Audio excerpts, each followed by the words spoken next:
All right. Welcome back to another episode of No BS Just News with Steve. As always, I'm your host. Thanks for tuning in to the best YouTube around. Hey, I wanted to bring you guys a quick update. I am moving. It is a pain in the ass. I had to take today off because we have to be out of this home and into the new one. ASAP. My internet is scheduled to be turned on over there today. It got bumped back because the provider is just whack.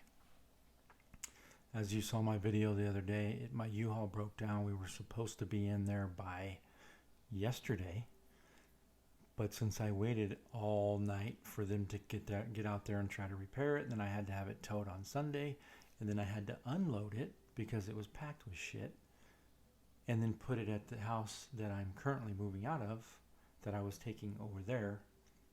Now I have to reload it. I went to get a U-Haul yesterday, and I need a 26-footer. Just telling you, it's a nightmare, man. I literally came that close to, we'll just say, we'll just leave it there. It was just a friendly conversation with the old YouTube guy. The old U-Haul guy. Got a little bit out of control. I might have lost my temper a tiny bit. But when you are moving, it's already stressful. And when you break down, it makes it even that more stressful. It was a 3-day weekend. We planned to be in there. I don't like to break plans. I wanted to be in there. Didn't happen. And we're being pressed to get out of here because the house is selling. It's sold. So that's where I'm at. So happy effing Tuesday, y'all. Appreciate you tuning in.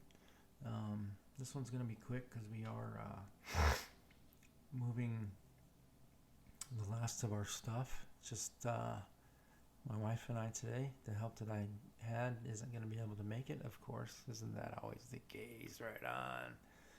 But we will be able to get the rest. We do have some appliances, but I got an appliance dolly and tons of boxes and a bed, and we have quite a bit of shit left. And then the stuff we offloaded, we got to unload or load back in. So I'm going to invest in a punching bag so I can just beat the shit out of it when I get frustrated versus beating the shit out of somebody and risking going to, jail. If it would have been the old Steve, I'd been down at MCSO right now. Just wishing I didn't lose my mind and, commit assault. But anyway, I didn't, I won't, and that's where we're at. However, bringing you some stimulus news. Looks like Nancy Pelosi wants to have this bill, so they're going to vote on it hopefully the week of February 26th, the House. Once it gets from the House, it'll go to the Senate. And then from the Senate, it'll go to President Biden's desk to sign. Now, the Senate says, once the House votes, the bill will go to the Senate, where the partisan split is even more pronounced. There are 50 Republicans and 50 Democrats in the Senate, and the bill could pass with Vice President Kamala Harris on tap to put Democrats over the top if any tiebreakers are needed. Here's the thing, though. Legislation would go through more quickly as Democrats use a process called reconciliation, which prevents a filibuster and will allow the bill's passage without Republican support. But that means that Democrats can't afford to lose a single vote. Now, if you've listened to me previously, Joe Manchin, Democratic senator, and Kyrsten Sinema, who's in Arizona, they're both against the $15 minimum wage. Biden is dead set to get that in that bill, and it's in there, but get it approved. In an attempt to give Senate a bill that all Democrats will support, there have been negotiations behind the scenes between House and Senate staffers to make sure the House bill is acceptable to all Democrats. Those are the two that are saying that they're not going to vote on it. They're not going to do the 15 minimum wage. So one issue that is unresolved is whether or not $15 minimum wage will be part of the final bill.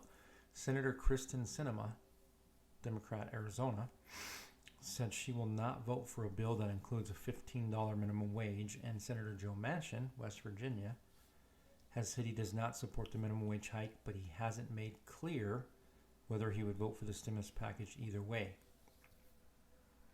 Lawmakers have suggested the minimum wage could be increased, but be pulled out of the package instead, be a standalone bill, increasing the chances that all Democrats will sign on the relief bill. This bill also includes a $9.4 billion New Jersey and municipalities in federal aid, nearly $2 billion for New Jersey Transit, $1.5 billion for Amtrak, and other funding such as $1.52 billion for specific grant programs. So they do think possibly a couple Republicans will vote for it, but they need all those Democratic votes, or it's just going to delay.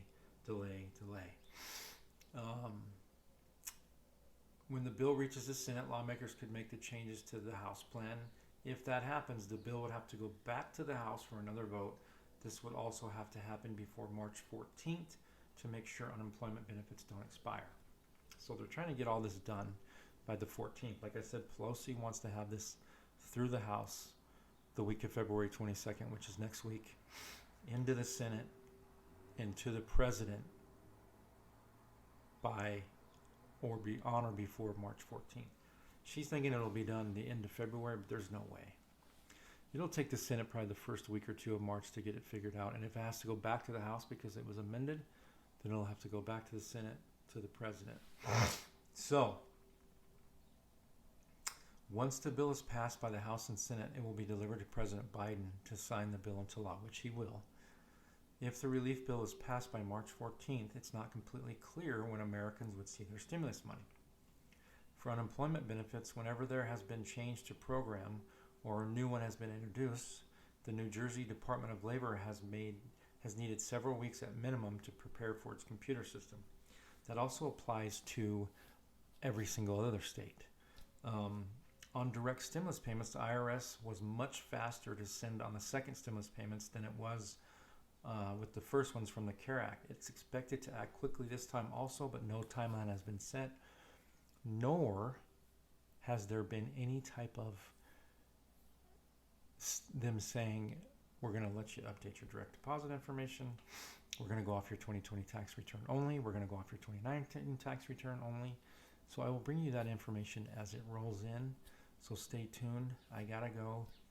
I have to get this house moved today, and I hope to gosh my freaking internet is on over there, because if not, I'll be working from my work cell tomorrow, because you gotta have obviously internet, unless I just use the hotspot off my phone, but it just doesn't, it disconnects too much. So anyway, y'all, appreciate you tuning in, listening to my nonsense.